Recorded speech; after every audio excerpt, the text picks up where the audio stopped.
Kila siku nadai hela zangu. Watu na giaodi afa warudishe hela zangu. Leo kazi ipo.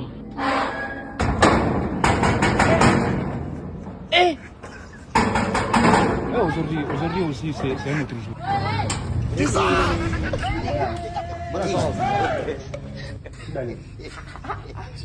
Hayupo. Sinaona mwenyewe msikani huko. Go up. Ndugu yangu, yeye bila taarifa, pigie mtu ana simu. Mwambie nakuja kukudai. Ndio kangu kamekaa siku nyingi sana ndugu yangu. Jitahidi basi leo fanye. Aujourd'hui aussi c'est un autre jour. Leo. Leo. Maana hapo umeona tena kukimbia hayupo wakati tayari nimekukuta. Ndugu yangu unaanza ukanitengenezea mtu hivi hata.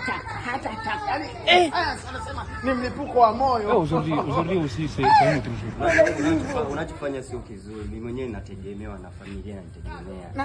Najua ndugu yangu. Sasa yenyewe sasa ndugu yangu unajua hali ya ukunga hiyo kwenye kuna unatoka unga. Unaniona unakimbia ndio nini Yaani ni mshtuko, umenitengenezea mshtuko. Unajua kama ukienda ukikuta bomu la nyuklia unakimbia unasimama. Wewe kwangu ni kama bomu la nyuklia. Najua hiyo buku mimi sio shida. Buku kwangu sio tatizo, zunguka. Mwezi wa pili kaka sasa hivi.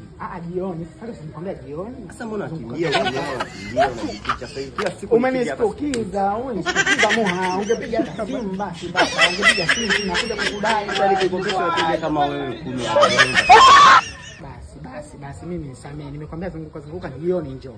Kwa hiyo jioni hakika napata hela. Namalizia yote. Sio tena nakuja na gonga gate unaacha kufungua. Natisha yote. Kaka mimi naenda. Salamu. Hapo mtisha. Haya.